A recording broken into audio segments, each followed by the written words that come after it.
Dana BOS atau biaya operasional sekolah adalah program yang diusung pemerintah untuk membantu sekolah di Indonesia agar dapat memberikan pembelajaran dengan lebih optimal. Bantuan yang diberikan melalui dana BOS yakni berbentuk dana. Dana tersebut dapat dipergunakan untuk keperluan sekolah seperti pemeliharaan sarana dan prasarana sekolah hingga membeli alat multimedia untuk menunjang kegiatan belajar mengajar. Untuk penyaluran dana BOS, pemerintah telah mengatur pokok kebijakannya, yaitu nilai satuan biaya BOS bervariasi sesuai karakteristik masing-masing daerah. Penggunaan dana BOS tetap bisa fleksibel. Dana BOS dapat digunakan untuk keperluan persiapan pembelajaran tatap muka atau PTM. Pelaporan penggunaan dana BOS dilakukan secara daring. Pelaporan penggunaan BOS secara online di laman kemendikbud.go.id. Pelaporan menjadi syarat penyaluran dana BOS tahap. Untuk besaran dana BOS reguler yang disalurkan yaitu dihitung berdasarkan jumlah peserta didik yang tercatat di Dapodik yang dikalikan dengan satuan biaya per masing-masing tingkat pendidikan. Akan tetapi, nilai satuan BOS tiap sekolah akan berbeda tergantung dari daerah yang dihitung berdasarkan dua metode, yakni Indeks Kemahalan Konstruksi atau IKK dari Badan Pusat Statistik, Indeks Besaran Peserta Didik atau IPD, yaitu berdasarkan jumlah peserta didik per sekolah yang terdaftar di Data Pokok Pendidikan atau Dapodik. Hal tersebut terjadi karena ada sejumlah daerah yang kesulitan mendapatkan bahan baku untuk membangun sekolah maupun penyedia jasa konstruksi. Kondisi tersebut tentu saja akan berdampak terhadap operasional sekolah. Jadi semakin sulit letak geografisnya, maka semakin tinggi pula IKK.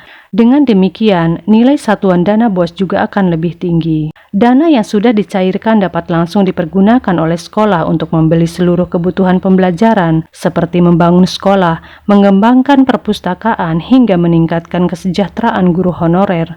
Pemerintah memberikan kewenangan 100% kepada pihak sekolah dalam menggunakan dana BOS, namun harus dipergunakan untuk keperluan sekolah dan bukan untuk pribadi. Selain itu, dana BOS yang sudah digunakan juga harus dilaporkan ke pemerintah melalui laman bos.kemendikbud.go.id.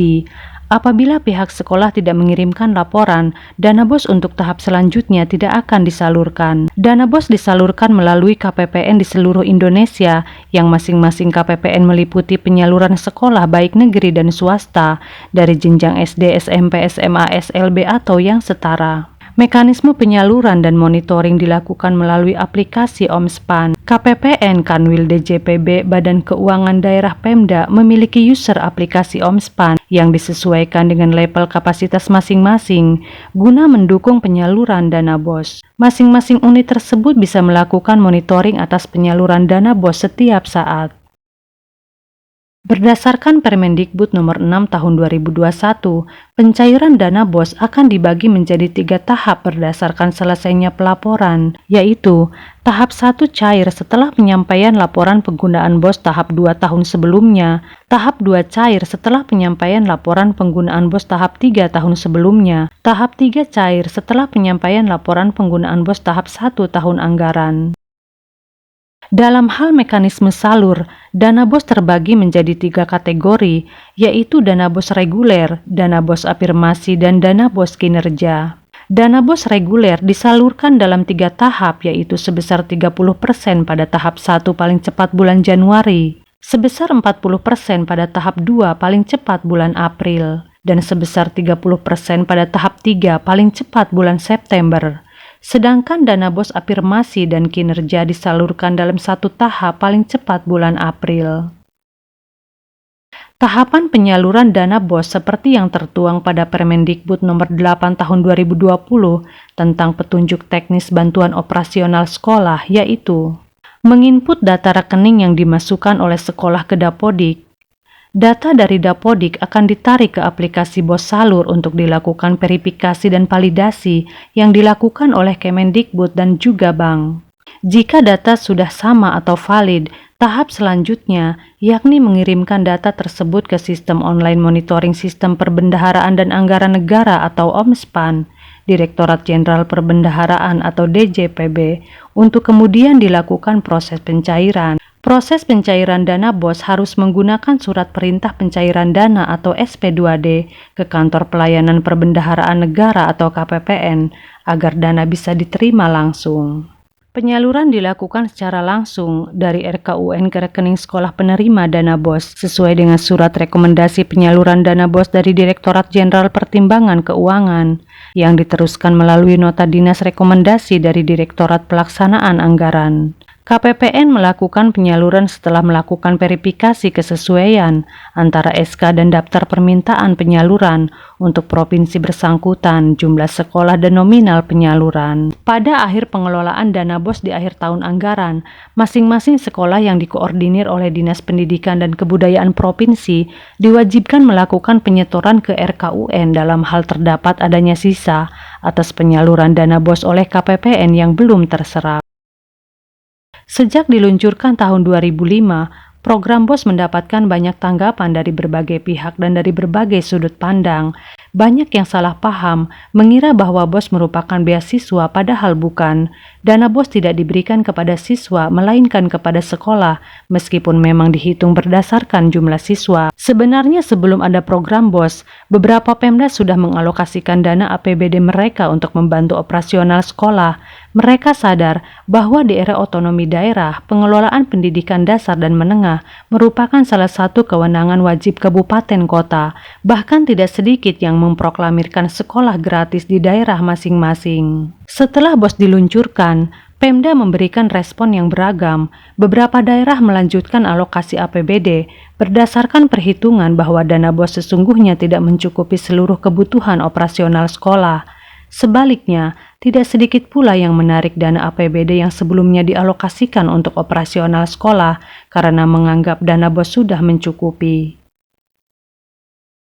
Memasuki tahun 2009, BOS memasuki era baru dengan gencarnya kampanye sekolah gratis melalui media massa, seolah-olah pemerintah ingin mengatakan bahwa sekolah negeri kecuali untuk yang bertaraf internasional atau rintisannya harus gratis, karena kebutuhan operasionalnya sudah tercukupi oleh BOS. Kritik pun berdatangan. Pemerintah, tepatnya pejabat pemerintah tertentu, dianggap mencoba mengambil keuntungan politis dari program BOS. Selain itu, beberapa pihak juga mengungkapkan kasus-kasus penyalahgunaan dana BOS, seraya menyatakan bahwa dana BOS tidak mampu memecahkan masalah mahalnya biaya pendidikan.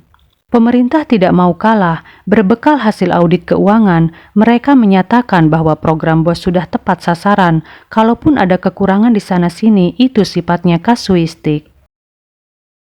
Untuk sekolah pada umumnya, apalagi yang ada di daerah-daerah pinggiran atau di pedesaan, di mana kemampuan ekonomi masyarakat atau orang tua relatif terbatas, BOS jelas sangat membantu. Hasil observasi di lapangan menunjukkan bahwa banyak sekolah yang sebelumnya kesulitan membiayai kegiatan operasional akibat minimnya kontribusi masyarakat, kemudian dapat membeli buku-buku teks, alat peraga, dan kebutuhan operasional lain. Tujuan BOS pada dasarnya adalah meringankan beban semua siswa dan membebaskan siswa miskin dari kewajiban membayar uang sekolah.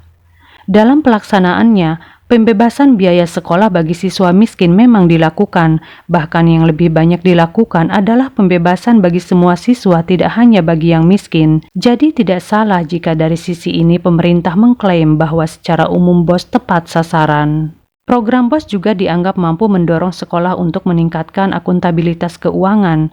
Salah satu syarat bagi sekolah penerima BOS adalah menerapkan transparansi anggaran, di mana APBS atau anggaran pendapatan dan belanja sekolah dan laporan penggunaan dana harus dipajang di lingkungan sekolah agar dapat diketahui oleh semua pihak.